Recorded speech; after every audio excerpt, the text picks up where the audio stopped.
Hey team, Alex Swinson here. Thanks for joining me today. I want to go over how actual college scouts and recruiters recruit from a foundational level, and so you can better understand how this recruiting process works from their side, okay? That's very important for you to understand what goes on behind the scenes and what they're doing to better help yourself or your son or daughter get recruited through this recruiting process, okay? And this comes from a former college scout, coach, and recruiter. I have 11 years of experience and was also mentored by some of the best recruiters in the game and that are still recruiting to this day, who I talk to and understand their processes. And I just want to share those things with you as we go. So, hey, if you get anything from this video, please select like, that thumbs up, and subscribe. I put out a weekly video about recruiting and or development on and off the field. And I'm just here to serve and to help you as best as I can. All right, let's get into it.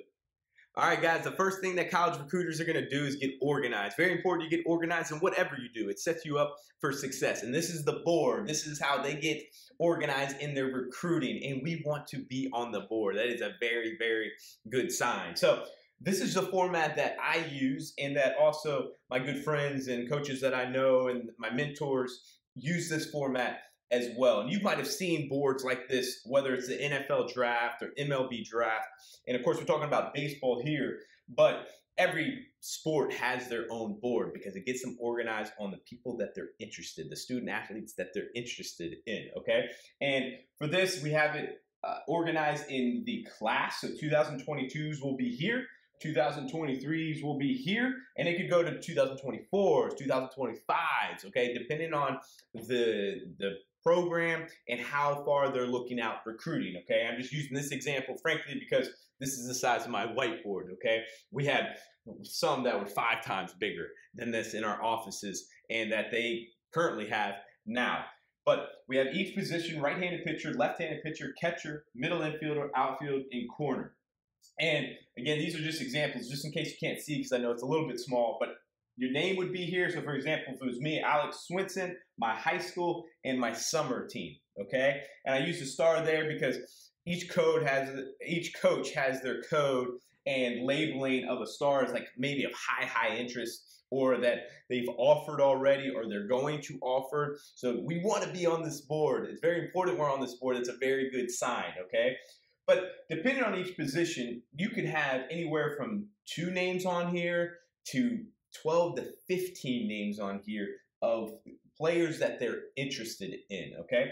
And again, I didn't fill them all out just so you could see this, but again, all the names would be filled out here. And as you go farther down in the class, the less names. And as you get closer, 2022s were in the prime, and 23s were really getting into the prime as well.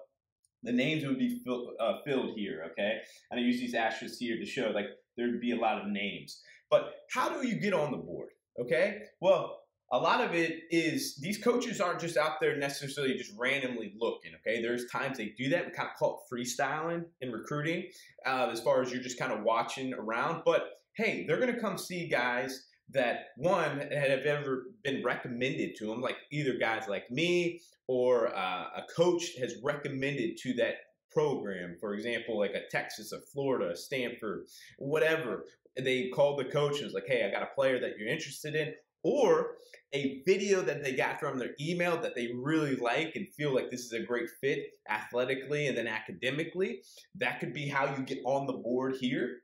Okay, and then of course, yes, hey, they could see you just randomly, but most of these scouts and recruiters are organized of who they're going to see. You want to be organized. You're not just randomly going out there. These recruiters and coaches are going to those games, those showcases, and those camps based off of these guys on their board. Now, I mentioned before that there's freestyling, okay, where they're just watching a random game. It doesn't happen a lot, but it definitely does happen, okay? And how that usually works is at tournaments and at showcases, if there are games in between the games that they're targeting these players on their board and they have some time to kill, they're going to watch some baseball and they're going to come talk to your summer team coach, your high school coach, and ask him for a roster to see all the players, and then ask him, hey, do you have any guys that Mike could play at the next level that I could watch and target during this game? And they would go about, and the coach would tell them, potentially any of the players that they think. So what does that tell you? You want to have a good relationship with your coach, right? Of course, you're going to need skills to play at the next level, but you also want to have a good relationship with your coach where you get that recommendation, right, from that source, okay? So to get on this board, just to go back over is, hey, getting recommendations from just people and coaches, calling these college coaches and recruiters so they can come see you play, okay? Also, email is huge for exposure and video because a lot of people aren't going to call everybody. So you need to go out and talk to these coaches. When I mean talk to is email them and send them your video, send them your schedule, right? So if they really like your video and you do a good job with your video and you do a good job with your email and show them everything that you need to show them, and they're going to come watch you play, okay? They're going to come watch you play, which is what we want. So let's get to the next level. Let me move this out of here.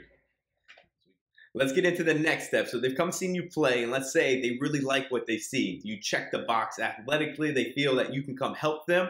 That is great. Now they're going to set up some communication with you, okay? They're going to set up a phone call, or they'll talk to you at the field, and this gets into NCAA rules, the timing of it, and everything. I won't get into that right now, but let's just use an example of they're going to call you, okay? So they might call you at a certain time, or they might ask your coach for you to call them at a certain time. Again, this gets into NCAA rules. But say they call you at a certain time. They shoot you a text. They're like, hey, we'd love to talk to you at 7 o'clock tonight or tomorrow night. And you guys are going to talk, okay? And they're going to check in. And you're going to get to know you more. We'll have another video of kind of questions to expect from a college coach and what you can be asking too to help you make your decision. But they're going to get to know you a little bit more. They're going to ask for your transcripts, your GPA, your test scores. Okay, again, depending on the year and everything like that. But they're also going to do some background checks on you as far as talking to people, whether it's like me, people like me, or your high school coach or your summer league coach, and checking on your character. See if you're a good teammate. See if you're a good leader. And make sure that you don't have any issues, because the last thing a college recruiter wants to bring in is a quote-unquote cancer, right? They can't afford that. They can't bring a guy in that is not going to help the team off the field and in the locker room, okay? So now they're going to talk to you, and hey, they might want to come see you one more time, or they're ready to roll, okay? And this all depends on the individual, the position, and what they're looking for. But let's just say they offer you. So they could offer you a preferred walk-on spot. They could offer you a scholarship. Okay, they could offer you an academic scholarship, and then you're going to have to respond to that, how you probably respond. Most of these coaches let the student athlete, hey, take some time, talk to your parents, and so they can, your parents, and if you're a parent watching this right now, you can ask questions, the important questions, get more black and white, whether it's financials, and just get to know the university and the program a little bit more, okay? But hey, that's kind of a very oversight on the background of recruiting, okay, behind closed doors from a college scout and recruiter's perspective. Hey, if you like this video, if you got anything from it, please select that like and thumbs up button and subscribe.